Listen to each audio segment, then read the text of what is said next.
pain au chocolat or chocolatine, sac or pochon. Today we're going to talk about regional French.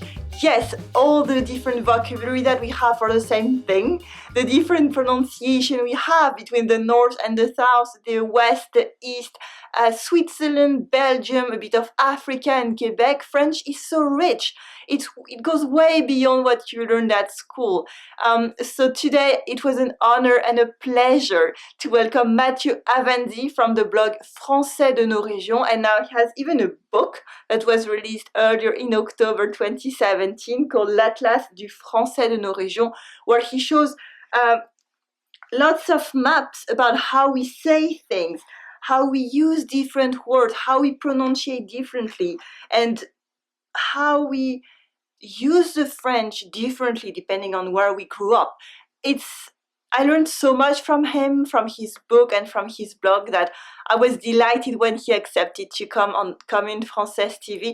I hope you learn as much as I do. I learned so much as a French native and even as a French teacher that I'm sure you will love it.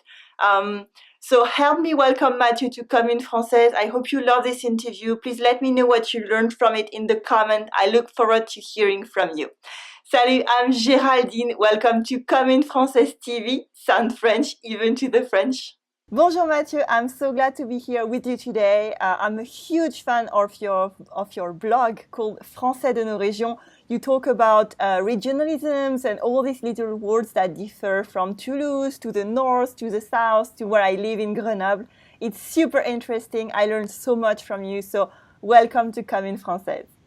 Thank you, Geraldine. Thank you so much for the invitation. I'm very glad you're here. Can you tell us a bit more about your site? Because I'm sure our audience doesn't always know what you're doing. So I'm French. I'm from the same area as you in the center of France, in Savoy. And I started this blog with some colleagues 3 years ago, something like this. And we were interested in mapping the variation in French that we can observe, as you say, between Toulouse and between Brussels or between Geneva. I used to be working in Switzerland, and one of the most shocking thing for me when I arrived there is that people are speaking French, but they don't speak the same way than people from my area or from the Paris area. Yeah, absolutely. And as you said, in France, we have different words with the same meaning. Just like for our audience, the American English, the Scottish English, Australian, and the English, that's supposed to be the right English. But for French, I don't really think it is. So it's usually a fun way to start a regional war between friends. For example, we all know about the war between chocolatine and pain au chocolat, of course. Can you tell us more about these little differences that can start wars between friends in France? Yeah. So it's like you say, it's like in English, depending where you are going in the French-speaking Europe or French-speaking world, you will have different words to represent or to talk about the same object. So the most famous nowadays on the social media is the fight between chocolatine in the south around Toulouse and pain au chocolat, which is the variant that we use in Paris. But there are other variants as well, like in the north of France and in the east part in the north, we say petit pain au chocolat or petit pain. My sister-in-law says petit pain. Yeah, in the same in Switzerland, they say petit pain, which means literally little bread. But as well in the Lorraine side and in the northern part, north and east part, there is a little site where you say croissant au chocolat, which is like in English when you say chocolate croissant. Yeah. It's the same in German, so they copied the structure and they say croissant au chocolat. Croissant referring to the pastry, and chocolate what you put inside. Chocolat what you put inside. Yeah, I think there's my best friend is from Toulouse, and she says mal in front of le coffre for me, and I know some people say poche instead of sac. Exactly. So poche is the area, it's the variant to call a bag in Toulouse. And if you go just a little bit northern, you will have pochon, Oh, which means yes. a little poche. And as well, if you go to Switzerland, but as well on the eastern side, it's cornet. Oh, And I didn't know this in one. Belgium, it's sachet. So Yeah. you really have different stuff like this. For example, the linguists, they count, I don't know, 15 words to call the mop, to mop the floor. Yeah. In my area, and I think in your area, we say panos. Do you No, I say serpillière. serpillière? But It's I'm the from standard word. Paris. I'm from Paris, so maybe some Ah, regional people are saying something else. that's why, yeah, because there are many, many variants. So in the west side, they talk about the sens. In the Oh, southern side, on the east side, they talk about pièce à frotter, which means piece really? to rub. And in Belgium, they use the word torchon. And in the northern part, they say wasang or vasang, which is the French word when you pronounce washing. Washing, pronounced in French, is vasang. Ah. It means it's the name of the piece of tissue that you use to mop the floor. So you could say that if you're asking someone, what do you call this object, you can tell where they're from.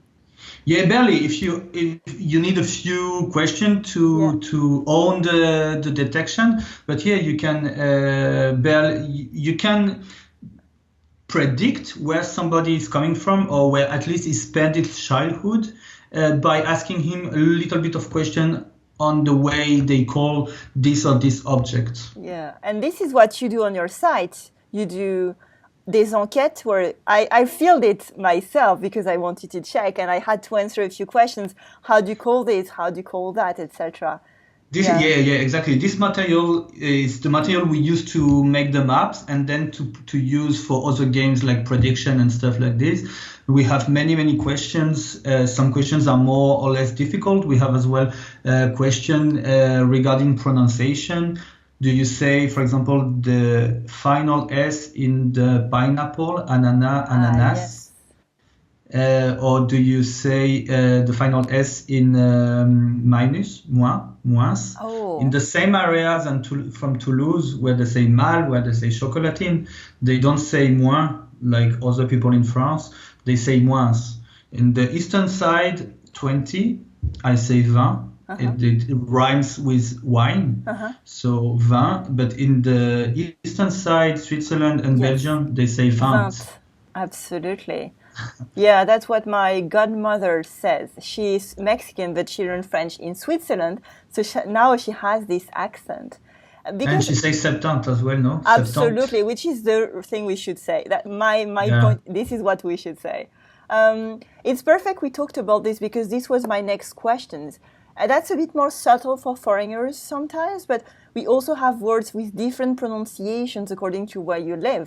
I was thinking about rose, which is kind Yeah. of easy because it gives you the South accent, but the most funny one for me is yogurt and yaourt because I've never known ever what was the right way to say it. What do you have to say about these little words? This is one of the specificities of French is that we have many variants for some words, pronunciation or not. And when you look in the dictionary, they will tell you both are accepted. For example, ananas, or yaourt and yogurt. But when you map these variants and when you map these answers, you can see that actually there are some areas where one variant is more used than the other. And this can show a sort of spatial variation in space, actually. And yogurt and yaourt, the difference comes from the word was taken from Turkish, Okay. and in Turkish the G that there is in yogurt was used just to signal that there is a little what we call in French coup de glotte, which is Okay. means a little break. So you say Yaourt, something like this, and the G just signals or shows that you should make a little break. But when the word was taken in French or English or Italian, for example, they pronounced it like it was a G. But French kept it like with the H, and in Greek it's the same. You say Yaourt in Greek, Yaourt in French, but in German, Netherlands, English, Italian, you say yogurt or Yaourt. That's awesome. Yeah, it's most of the time it's because of the history. When the word was taken, did somebody change the pronunciation, and how was it spread around? Sometimes it's very difficult to know where one pronunciation is coming from another. Or if you say, look another example, for example, August, the month August. In French, you can say août or you can say août. Who says août? Everybody, actually, there is no clear distinction between the two groups. And what we can see, sometimes you have effects of age. So older speaker will have another pronunciation different than younger speaker. For example, for anise, which is the spice that you can do ricard or ouzo or stuff like this. Some people pronounce the S, most of the people, but some other will not. And what we saw is that the older speaker do not pronounce the S. Yeah, it doesn't surprise me. It's one of the things I teach as well in my lessons is that some French is going to be more you're going to hear it from older people, and some French you're going to hear it from the youngest people. Yeah. And you have other stuff like, for example, sculpture.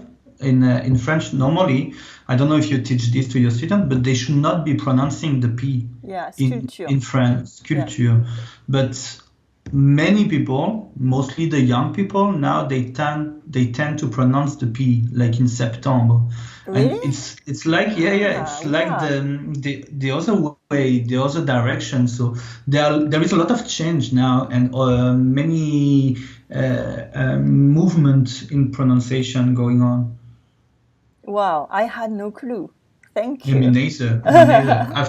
Before to start to make this service, and when we start to map things, we realize that there is so much variation. Actually, it's crazy. Yeah, I highly recommend for the audience listening the maps that Mathieu does on his website. They're fascinating, and I learned so much from them.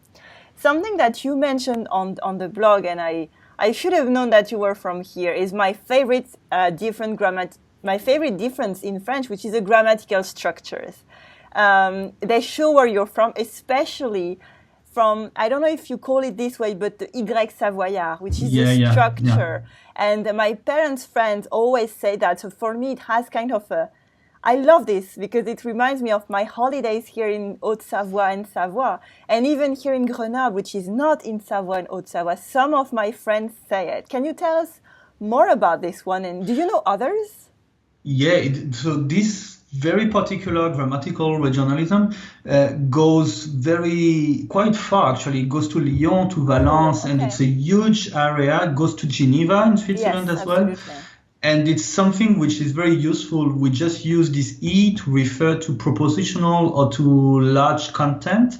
And when you have it in your system, you cannot get rid of it. No. And it's something that remains from the dialects that were spoken a long time ago. In Latin, we had three genres, three different categories: masculine, feminine, and neutral. Okay. And this is used for neutral.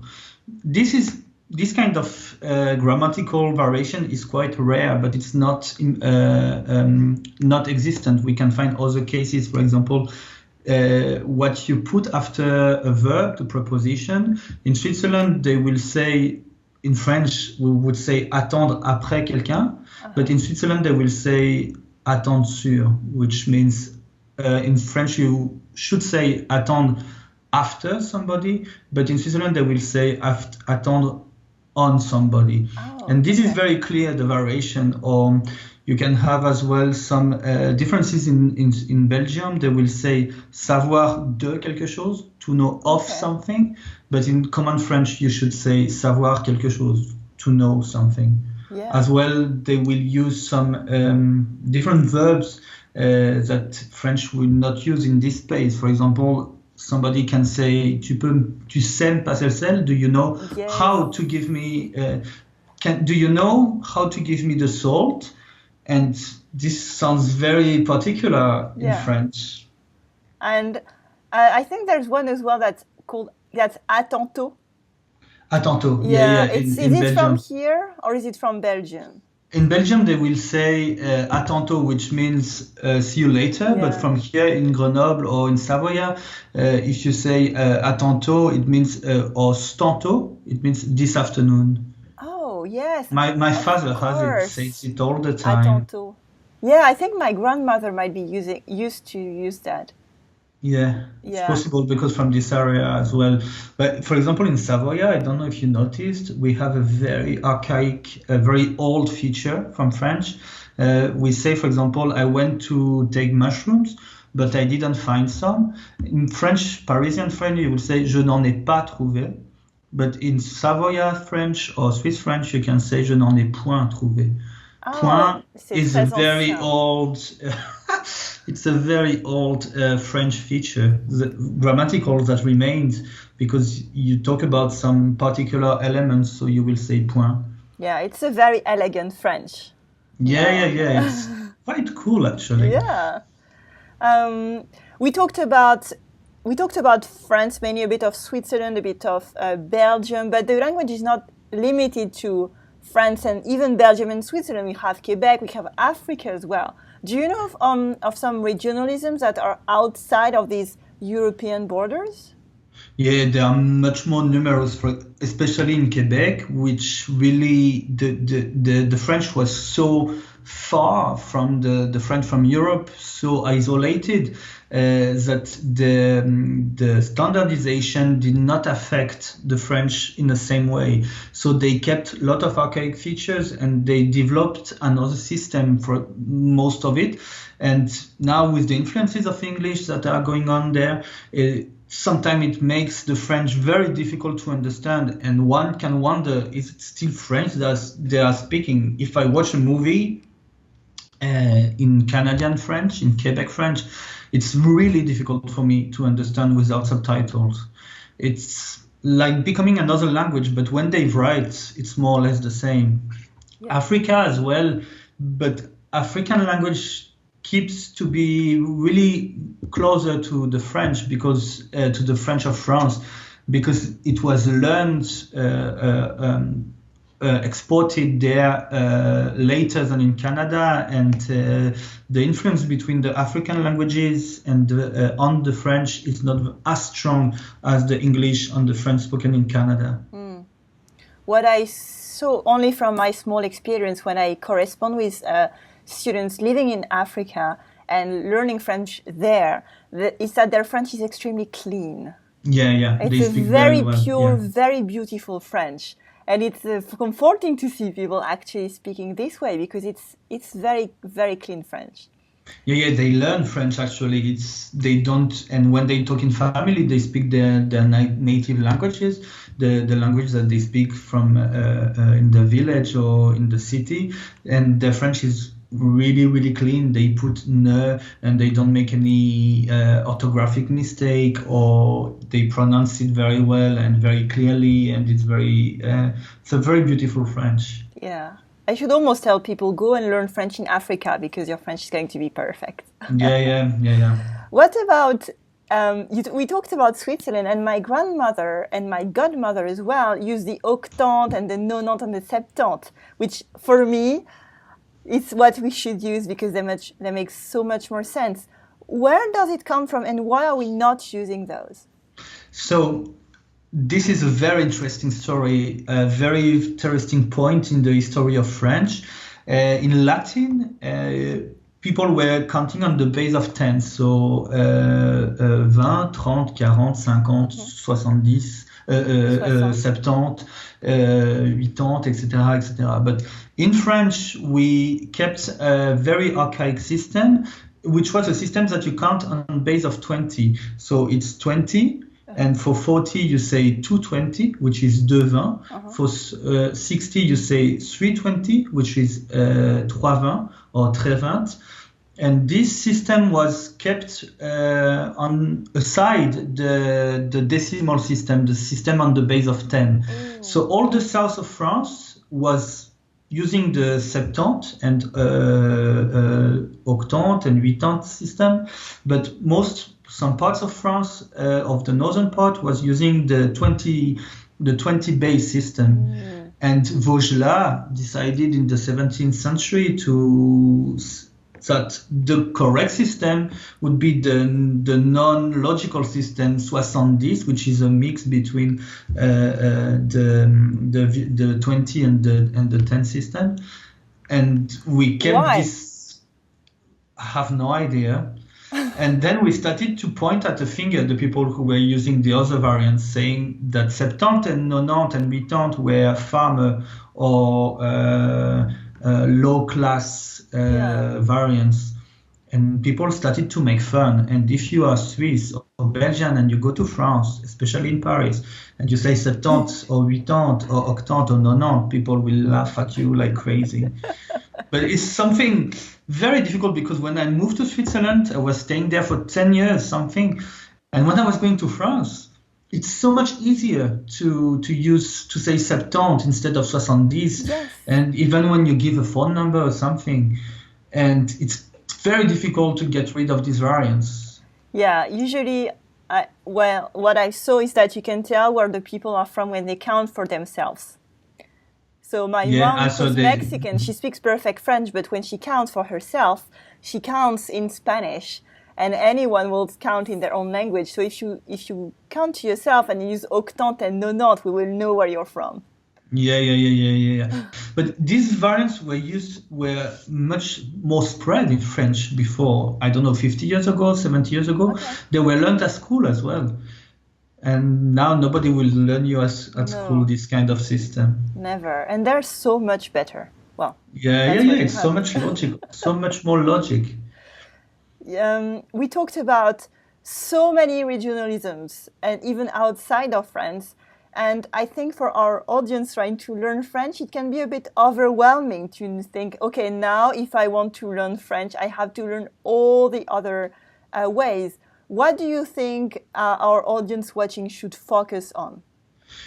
I would say it depends where you plan to go in France or in French-speaking Europe or in the French-speaking world. If you plan to go for holiday somewhere, let's say in the south of France, I would recommend to learn the basic variants for everyday life. For example, that they say poche, and if you go to the supermarket and they ask you, do you want a poche or a pocket? Don't look at them like this. It's a bag. If you go to Switzerland, I would advise, and it's what the people do usually in Switzerland, to use the local variants, and so people will be more able to understand you. The best is to focus on this everyday word, and some other words you might not need. For example, very specific words that refers to realities that you might not be used, or you will not have to know what it means because it will never come in the conversation. For example, chalet, which means to take somebody on his bike. Yeah. You might never need this kind of thing, but the basic vocabulary that really changes, that you really use every day. For example, chocolatine or poche or la malle. Clé, la malle, for example. Clé, which means to lock a door. Oh. Yeah. Or barré or clenché. These kind of words are really important to know and to master. Yeah. Yeah, that's right. So you're not surprised, or not too surprised. And people will not look at you like, where are you coming from? You are not from here for sure. And usually people are pleased when you use their variants, because it shows that you try to integrate and that you don't denigre them. It's really a part of identity, but I think it's the same in every language. Yeah, I couldn't agree more. This is what I usually teach. Learn some French that people use, so they will see that you care. Yeah. It's very important. And what do you think of learning the regional words to start kind of a joke with other French people? For example, if you're in Paris, you can say that you learned that it was chocolatine and not pain au chocolat. That should be the right word. The people will really jump at you, because they will tell, no, it's this one, and actually there are as many norms or as many correct words as there are areas where they are spoken. So I would say that chocolatine might not be the correct word for Paris. And you can find many bakeries and stuff that people from south of France came and that they call it chocolatine. Oh, But yeah, of course. yeah, because this is really part of Important. their identity. But I would say, yeah, there are not one word which is more correct than the other one. It's just there are words which are correct depending on your area. So if you say, for example, in Switzerland, you talk about your cell phone, you need to call it Natel Yes. because it's the words that they use. And if you go to Belgium, you need to call it GSM. But if you go to France, you can call it portable. It's fine. But if you use portable in Switzerland or in Belgium, they will tell you you are French. Well, it was awesome. I learned so much from this interview. Thank you very much. That's great. And while doing the research for this interview, because I wanted to really go deep into your site, I saw that you have a book coming soon. It's not out. We're filming this on the 10th of October. And I just discovered that you have a book coming. You haven't talked about it much on your blog. So congratulations. And can you tell us more about it? Thank you very much. It's going to be released in 8 days, so on the 18th of October, and I'm waiting that the book is out to make a little bit of advertisement on the blog and to make a specific post on this blog and to show the best maps from this book. Yes. It's a book that has more than 120 maps which are commented, and they are all in colors. It's quite easy to take and to read and to understand because there is not a lot of text, and you can have an overview. It's not all the words, regional words, it's not possible, but overview of the words, the pronunciation, and of some sentences that will vary depend on the area where you are going. And it's only dealing with Europe, which means France, Switzerland, and Belgium. And I'm quite happy with the results, so I hope people will be happy as well. I will definitely buy it. I look forward to learning new words. Thank you very much. Thank you. I hope in a few years we will be able to do a second book with other maps because surveys are still going on and there were so many maps that I had to let aside. Absolutely. Just because we had to make the choice actually.